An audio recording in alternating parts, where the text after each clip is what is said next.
प्रधानमंत्री जी डॉक्टर मनमोहन सिंह जी, शीला दीक्षित जी, जेपी अग्रवाल जी, जनार्दन द्विवेदी जी, ऑस्कर जी, अहमद पटेल जी, मोतीलाल वोरा जी, चौधरी वीरेंद्र सिंह जी, राहुल जी, सभी उपस्थित नेतागण, सभी उपस्थित कांग्रेसजन, इस हार्दिक स्वागत के लिए मैं आप सबको धन्यवाद देती हूँ। आज आप सबको इस ऐतिहासिक रामलीला मैदान में देखकर मुझे बहुत प्रसन्नता हो रही है। आप हमारे देश के विभिन्न राज्यों से भारी संख्या में यहाँ पधारे हैं। मैं तहे दिल से आपका स्वागत करती हूँ।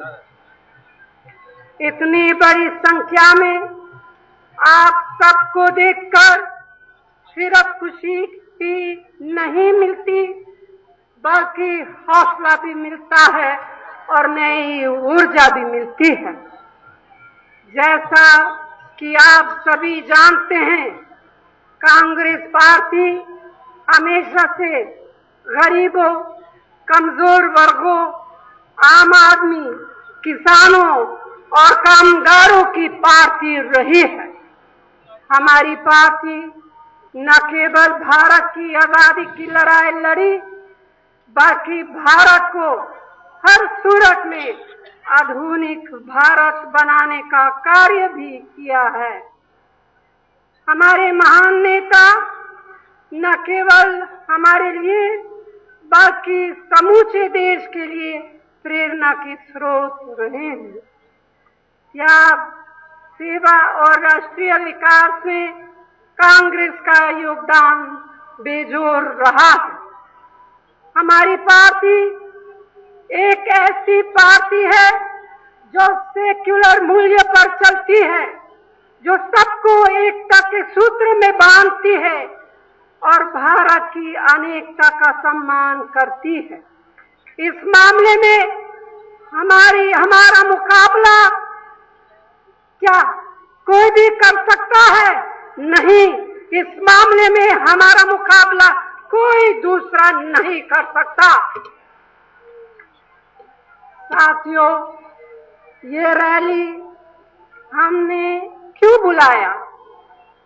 ये रैली इसलिए हमने बुलाई कि हम आपके माध्यम से यह स्पष्ट करना चाहते हैं कि आज जब हमारा देश तमाम राजनीतिक, आर्थिक और सामाजिक चुनौतियों का सामना कर रहा है, उस समय कांग्रेस पार्टी का यह दृढ़ संकल्प है कि हम उन सब चुनौतियों का सामना करेंगे, कामयाब होंगे और इसके सार्थक परिणाम भी निकलेंगे। आजकल तरह तरह की खबरों की आंधियां चल रही हैं। सरकार और पार्टी पर तरह तरह के इल्जाम और आरोप लगाए जा रहे हैं। तो इसमें सच क्या है और झूठ क्या है, इसको परखना और समझना जरूरी होता। आपने 2004 में हमें अपना विश्वास देकर चुना। आपने 2009 में इसे फिर दोहराया, लेकिन कुछ राजनीतिक पार्टियों ने इस सीधी सच्चाई को अभी तक स्वीकार नहीं किया, अभी तक पछा नहीं पाए। वे आप द्वारा चुनी हुई सरकार को किसी न किसी तरह कमजोर करना चाहते हैं। वे लगातार संसद की कार्यवाही में बाधा डाल रहे हैं। ऐसा क्यों? इसका सीधा सा उत्तर यह है कि ये लोग जन कल्याण के कानून पास नहीं होने देना चाहते हैं। राष्ट्र के महत्वपूर्ण मुद्दों पर चर्चा नहीं करना चाहते हैं। क्यों? क्योंकि जिन मुद्दों पर चर्चा करना जरूरी है उसमें ये खुद पूरी तरह फंसे हुए हैं। उनका चेहरा, उनका धौरा चेहरा सामने आएगा। मैं स्पष्ट तौर पर कहना चाहती हूं कि हमारे लोकतंत्र की बुनियाद को कमजोर करना चाहते हैं ये लोग। क्या हम उन्हें ऐसा करने देंगे? बिल्कुल नहीं। मैं जोर देकर कहना चाहती हूं, कभी नहीं। हमारी यह पार्टी है जिसने संसदीय लोकतंत्र की आधारशिला रखी है। कांग्रेस ये पार्टी है जिसने लगातार संसद में संविधान के साथ खिलवाड़ करने वाली पार्टियों को ऐसा करने की इजाजत नहीं दी और हरगिज नहीं देगी। जिन्हें संविधान से खिलवाड़ करने की हिचक नहीं होती, जिन्हें लोकतंत्र की बुनियाद कमजोर करने में हिचक नहीं होती, वही लोग दूसरों पर झूठे आरोप लगाने में भी संकोच नहीं करते। हाँ, वे लोग उसी पार्टी के लोग हैं जो हमें भ्रष्टाचार पर भाषण देते हैं, जो कल तक हम पर इल्जाम लगा रहे थे। उन्हें देखा तो पता चला वे भ्रष्टाचार के कीचड़ में पूरी तरह डूबे पड़े हैं। कहते हैं कि जो दूसरे के लिए गड्ढा खोदता है उसके लिए कुआं तैयार रहता है। हाँ, मैं मानती हूँ कि भ्रष्टाचार एक कैंसर है, एक बीमारी है, एक कैंसर है जो गरीब आदमी को सबसे ज्यादा मारता है। हमने पूरी शक्ति से बिना किसी भेदभाव के इसका मुकाबला किया है और आगे भी करेंगे। जिसके भी खिलाफ भ्रष्टाचार साबित हो गया उसे कानूनी तौर पर बख्शा नहीं जाएगा। हमने ही सूचना के अधिकार लाया है। हमने ही इस क्रांतिकारी कानून बनाया है। ये वह कानून है जिसके जरिए एक आम नागरिक, कोई भी आम नागरिक किसी भी सरकार से, चाहे भाजपा की सरकार, चाहे कांग्रेस की सरकार, चाहे कोई भी सरकार से सवाल सच्चाई का पता लगा सकता है। और आप खुद पूछिए, अच्छी तरह से खुद पूछिए, क्या ऐसा कानून कोई ला सकता है जो भ्रष्टाचार छिपाना चाहती है? ऐसा कानून सिर्फ वही लाएगा जो भ्रष्टाचार मिटाना चाहता है। यही वजह है कि हम लोकपाल विधेयक लाए, जिसे भाजपा ने राज्यसभा में पास नहीं होने दिया। फिर भी इसे पास कराने के लिए हमारी संघर्ष जारी रहेगा और मैं उम्मीद करती हूँ कि हम कामयाब होंगे। भाइयों और बहनों, आज सारी दुनिया में आर्थिक और वित्तीय संकट है। कोई भी देश इसके प्रभाव से नहीं बच सकता।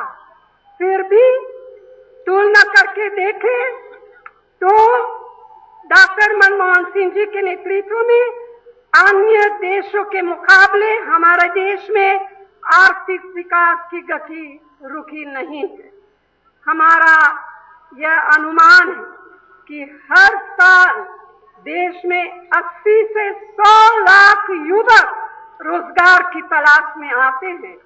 शायद दुनिया का कोई भी देश इतनी बड़ी चुनौती का सामना नहीं कर रहा है। इसीलिए नए निवेश की आवश्यकता है, जिसमें FDI भी एक हिस्सा है। उसका फायदा न केवल हमारे किसान भाइयों को बल्कि आम नागरिकों और नौजवानों को मिलेगा। मैं अच्छी तरह जानती हूँ कि महंगाई का बोझ आम जनता, खासकर मेरे गरीब भाई बहनों पर बहुत भारी पड़ रहा। मैं दिल से यह समझती हूँ और हमारी भी कोशिश है कि सरकार आपकी कठिनाइयों को दूर करने का पूरा प्रयास करे, लेकिन मुश्किल ये है कि हम 80% कच्चे तेल बाहर से आयात करते हैं। विश्व के बाजार में तेल की कीमतें पिछले एक दशक में करीब 4 गुनी हो गई हैं। इससे हमें मजबूर होकर कुछ कठिन निर्णय लेने पड़े।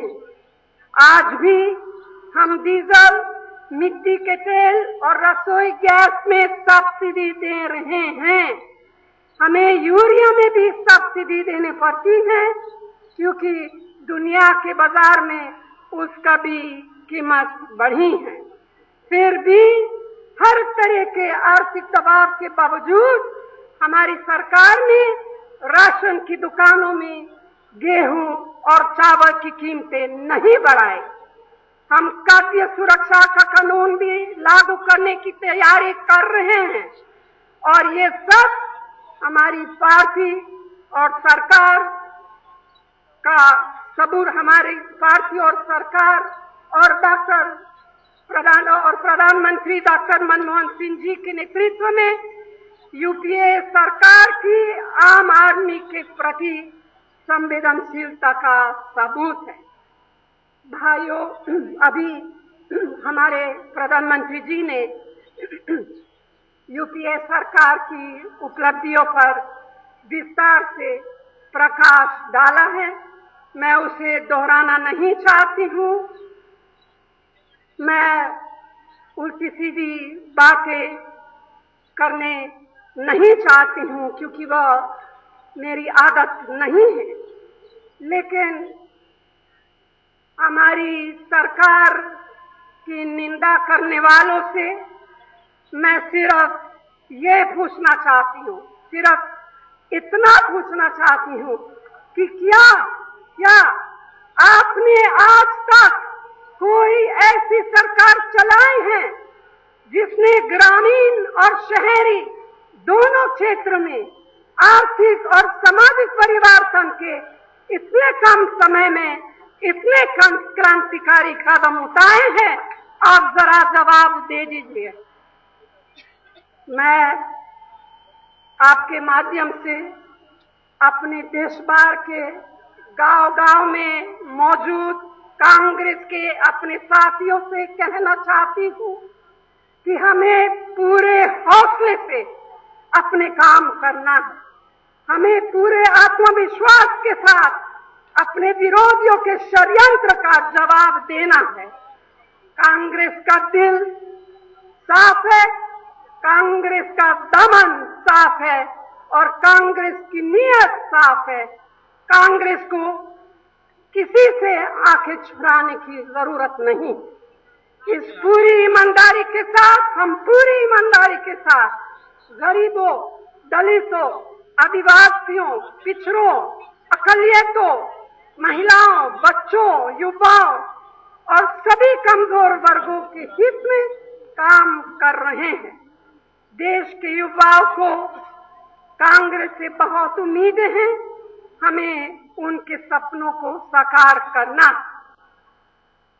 भाइयों और बहनों, हम देश को एक नया भविष्य देने की दिशा में आगे बढ़ते रहेंगे। हमारे इस अभियान को कोई भी बाधा रोक नहीं सकती। हम सबको मिलकर आगे चलना है और अपने देश को आगे बढ़ाना है। इन्हीं शब्दों के साथ मैं आप सभी को आने वाली दीपावली और नए साल के लिए अपनी शुभकामनाएं देती हूँ और दूर दूर से इतनी बड़ी तादाद में यहाँ आए इसके लिए दिल से धन्यवाद देती हूँ। अंत में मैं शीला दीक्षित जी, जेपी अग्रवाल जी, उनके सहयोगियों और सभी कार्यकर्ताओं को बहुत बहुत धन्यवाद देती हूँ जिन्होंने इस रैली का कामयाब बनाने में दिन रात कठिन मेहनत की है। धन्यवाद। जय हिंद। और अब मेरे साथ जोर से बोलिए, जय हिंद। और जोर से जय हिंद। और जोर से जय हिंद। धन्यवाद।